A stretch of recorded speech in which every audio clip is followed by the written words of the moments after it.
Thirdly, what else does an institution do? An institution also provides hope for a community. It provides a beacon light.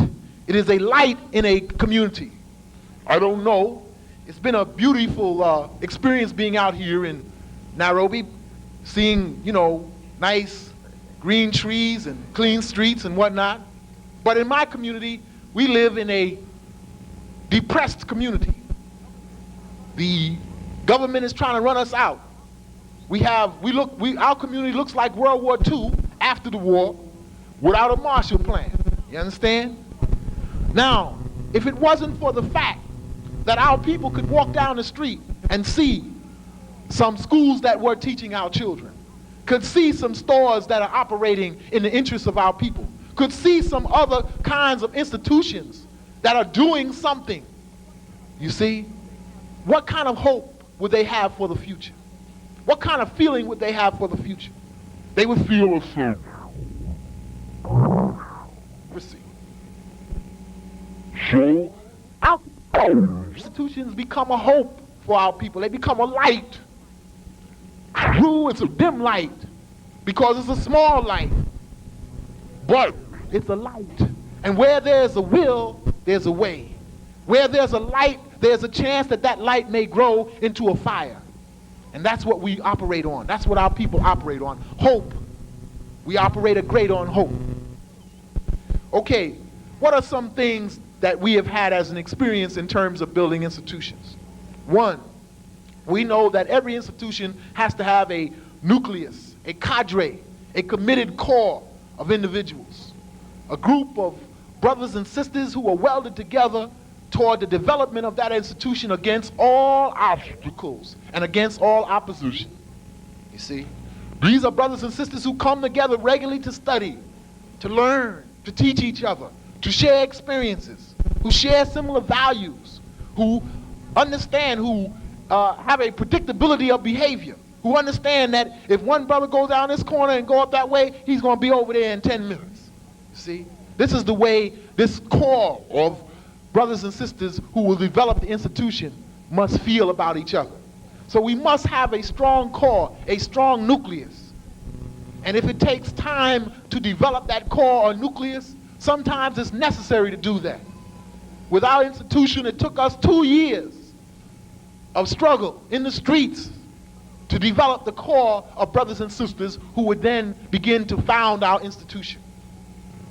Secondly, every institution has to be committed to quality of service. I think one of the most outrageous things that I've seen about some of our institutions as I've traveled around the country is the low quality of service that we provide for our own people. You see? How can we in any way feel any kind of inspiration or pride about ourselves if we provide a menial quality of service for our own people? As far as running a school, well, we want our students to be not only equal to the black students in the public school, we don't want them just to be equal to the rest in the country. You see? In other words, we have to set the highest standards for our service, the highest quality. We must make our institutions the best. That's our goal, to be the best, to be excellent. And we cannot let our goal fall below excellence. As far as I'm concerned, if you don't have a goal of excellence in terms of building an institution, then you shouldn't even get started, because you start on the wrong road already.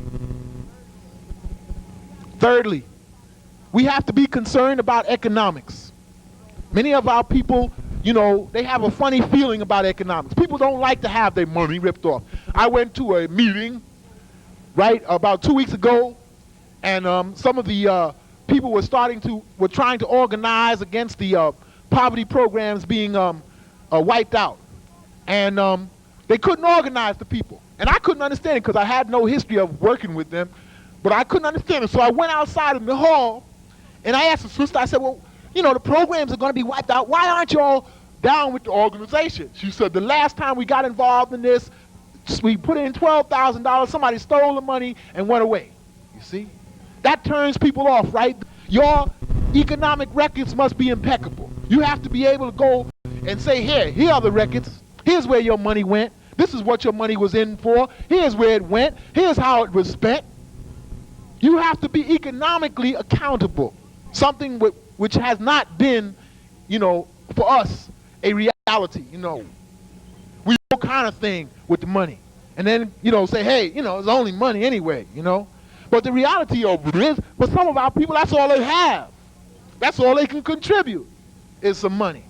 And then if you're going to dismiss that and use that in a slovenly way, what kind of feeling do you think they have about you? So we have to be economically accountable. Also, we have to make our services economically competitive. For example, our school is located in a low-income community. Now, true, our services are worth thousands of dollars. So we could tell a parent the tuition is $3,000 a year. Well, what would that do to the average numbers of parents in our community? That would make them unable to afford to send their children to our school. You see? So we have to price our services at a level that our people can afford, that they can relate to. We looked at the Catholic school across the street. They were charging the parents $750 a year. So we said our services will be $700. You see? All right, now, this is going to hurt us, yes. But the reality of it is now our pricing is competitive. You see? Now it's competitive. Now they can't say, I'm not going to send my kid to Uhuru Sasa because them niggas is charging $1,000 and the Catholics only charging $750. You see? So we have to make our things economically competitive. That doesn't mean that we are cheap. No. But we are competitive. And then, of course, as the quality of your work, as your reputation and the quality increase, you can then, even adjust the cost.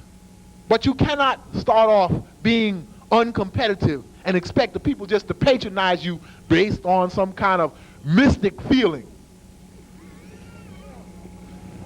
Fourth, we must be open to our people, I think if anything that I would feel has been, that I would say that from the 60s, I would say that I would criticize the nationalist movement for, is the fact that we have not had an openness to our community. You see? We always talk about our community. We always hear people say, yeah, our community this, and the black community that, and the black community that. But yet and still when something goes down, close the door, pull down the shade, don't tell nobody. No good. No good. People want to feel an openness. We communicate the good as well as the bad. We tell people about the mistakes we made as well as the progress we made. You see? And this makes people feel that, you're honest. You're frank. You're straightforward. You're not trying to hide something from them. You see? And this is what we have done in the past. So we have to be open. We have to also conduct our process in a democratic manner. We have parents in our school. If we're going to have a function, like a fundraising function, we come and consult the parents and say, would you participate? Would you agree to contribute something? Would you agree to be a part of it? So we give them a chance to voice their opinion and to participate. Where we're having a dance and you got to sell 10 tickets, and if you don't sell 10 tickets, we're going to put your child out. What's that? You see? What's that?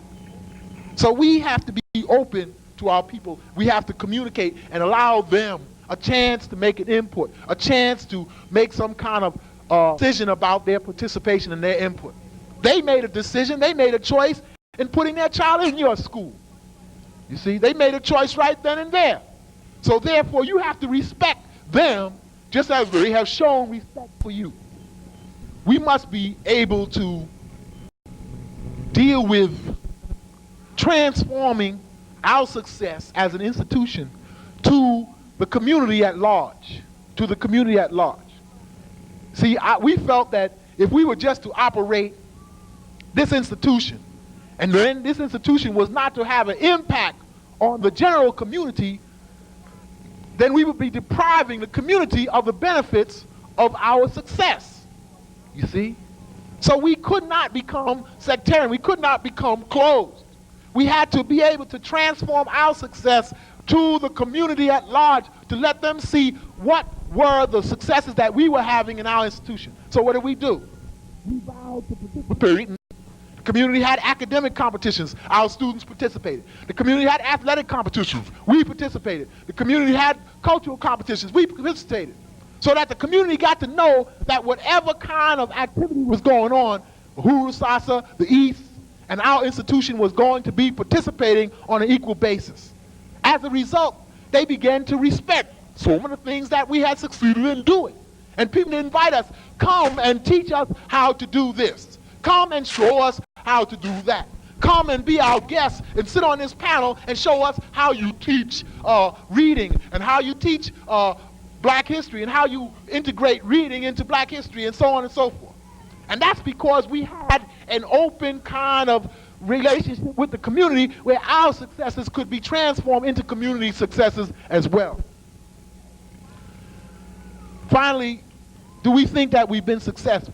As I said, the measure of success that I feel is that many of the young brothers and sisters who are now coming out of college in schools. If they're not starting schools, they're working in schools like Uhuru Sasa. And they're not in any way feeling that they have only one option. They have only the option of going to the public school or the religious school. No, they feel that they can come to Uhuru Sasa, they can come to Weusi, they can come to some of the other independent black institutions that have been developed in our community, and that they can make a contribution. So from that aspect, we think that we have been successful. One other thing I wanted to bring out. The East, over the past year, has been trying to deal with the question of how we transform our involvement from an institution to a community. And in doing that, we have been able to create a vehicle called the Black United Front. Many of you remember that in the 60s, Malcolm called for the formation of a Black United Front. Remember that Stokely Carmichael called for the formation of a Black United Front. Remember that Brother Karanga developed a similar type of technique in Los Angeles during the 60s. Well, we have created a Black United Front in Brooklyn. Now this is significant because, well, let me give you a little background. Brooklyn, by the 1980 census, Brooklyn is going to be recognized as the largest concentration of African people in the Western Hemisphere. It is estimated that at this point, there is a population of 1.5 million African people located in the county of Kings, the borough of Brooklyn. These 1.5 million people have been seriously disenfranchised, as no place else probably in this country, because we have very little control of any aspects of our lives. And so we feel that the creation of this Black United Front will serve as a model to illustrate to many of our brothers and sisters across the country as to how we begin to go about the business movement among our people to get some things done. So far, it's been a very successful vehicle. We've been able to pull in organizations from the right as well as from the left. And we've been able to put, thousands of people in our community. Many of our people who have come out have said, well, those mistakes has been the contribution of our sisters. Many of us, see this whole thing as only the brothers have something to contribute. We don't see the kind of contribution that sisters can make and must make if our struggle is going to be successful. So in developing this new vehicle of struggle, we have begun to look critically at it so that we do not make the same kind of mistakes that we made in the 60s. We hope that the kinds of things that we have been talking about here today, will give you some kind of inspiration, some kind of, good feeling about what you have to do as well.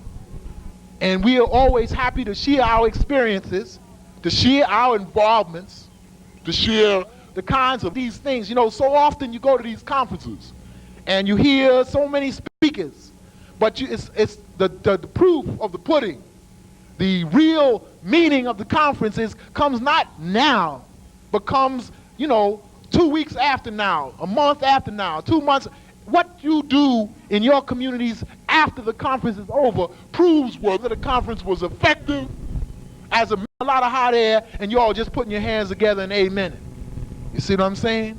So, you know, as far as I'm concerned, it's not about the individual recognition of me or anybody, but it's about taking the lessons that are learned across the country, that are learned by brothers and sisters who are actively involved in the struggle every day, and translating those lessons into some concrete organizing, some concrete movement within our community. And if you can't do that, if you're not doing that, then you're standing still. You're going to sleep. And the conference has been nothing but another kind of, you know, exercise for you. You know, so much like, an experience or a thrill or something. See?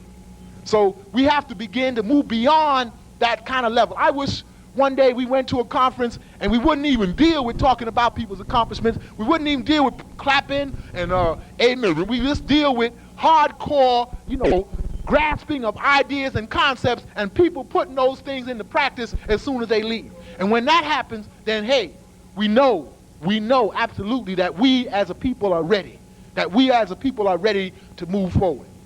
I want to thank the members of Nairobi Cultural Institute, Sister Lakiba, who has done a really admirable job in pulling together this meeting here this weekend, and the other members of the Institute who have contributed so much, you know, the motifs, the artwork, the food, the other aspects of their creativity and their production in terms of pulling together this very important meeting. These meetings are very important, you know, very often, like, you don't see these meetings taking place, you see? Like, they're not taking place in certain parts of the country. And they need to take place. It's only through meetings like this that you can get communication of ideas and concepts. So we must keep these types of exchanges alive, and we must continue to make them vibrant, meaningful, and we must continue to learn from them and take what we learn and put it into application in our community. Thank you very much.